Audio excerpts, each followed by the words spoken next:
What's going on, YouTube and my followers? If you like this content I'm about to give you, I ask you at the end, if you will, subscribe, smash that like button, and comment. So in today's video, what I want to talk about is having a backup plan financially.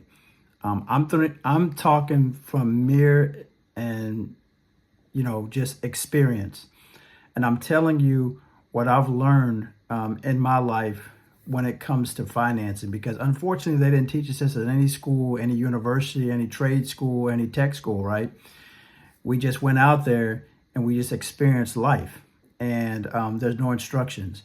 So hopefully this can be an instruction book for you. I'm not here to preach, but I am here to just tell you the wisdom that I've occurred over the last 52 years and my working career, and just help and guide you because you want to know about real estate or finance. And I'm not a CPA or financial advisor or real estate attorney. I'm just telling you through my experience. So as we talk now, what I'm telling you is early on in my career, I realized that I didn't have a backup plan. I went through life financially, had my struggles, struggled real bad, just like most of us. Hiccups come in our lives, some things we don't expect. But man, do I wish I had an earlier backup plan. Actually, it wasn't until I failed so many times that I decided, you know what, I need to have a backup plan. It's funny how we go through life and we will plan a lot of things. You'll plan for your kids' graduation. You'll plan for your kids, your kids' school tuition. We plan for what we're going to do the next day, or when we go to work, or what clothes we're going to wear. But we never plan for our finance. Isn't that amazing? But yet we wonder why we're struggling so much. It's because you don't have a plan. And that is the key right there. Once I understood that major concept right there, that I needed a plan and then act upon it, that's when things started to change for me for the better.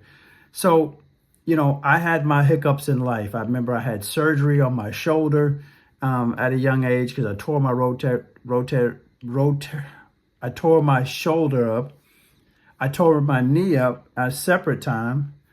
I had different surgeries. I remember I fractured my nose. All these incidences had taken place, and it kept me out of work.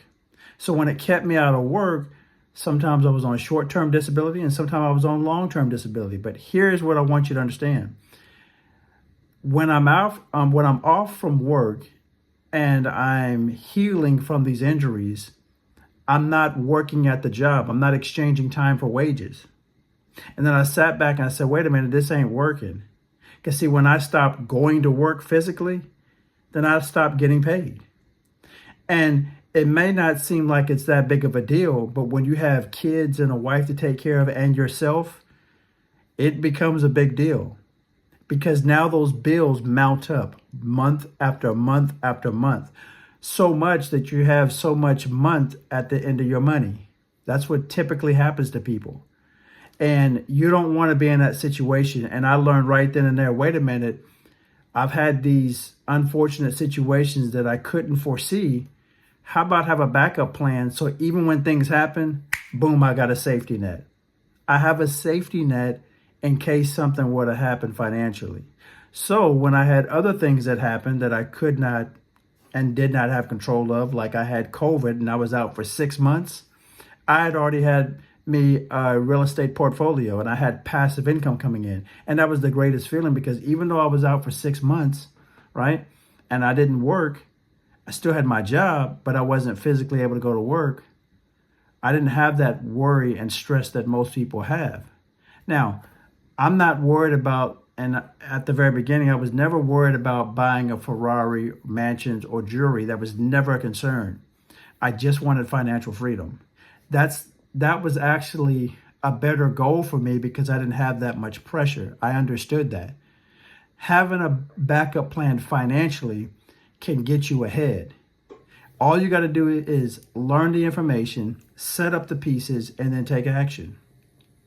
We make things harder for ourselves. It's really not that hard.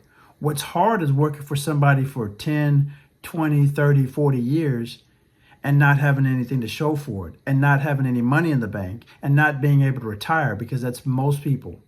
But just sit back, think about this video that I'm recording, come back, listen to it, and understand, as long as you have a backup plan, you've taken care of a lot of your finances. And even though I had a great income making six figures, I was still broke. And that's most people. It's because I didn't have a backup plan. Because if something were to happen, right, you need to have something to fall back on financially. And I had passive income through real estate. And here's the other thing. Even if nothing happened, it just puts me that much further ahead, right? That's the key right there. I want money working for me instead of me working for my money. And that is the key. And when you understand that and sit down, have goals and have a plan, you're going to make it much further, and you're going to have less stress. You're not going to eliminate stress, but you can minimize it financially by doing these. And then over time, that passive income compounds. It compounds and it compounds. And then you make more and more. And you start to learn things. And you get more houses. And you can end up getting and scaling to getting in apartments. The sky is the limit. But you got to take action. So at the end of the day, have a financial plan. Have a backup plan to have money coming in financially for you passively. I teach it through real estate. You'll be that much happier. See you in the next video.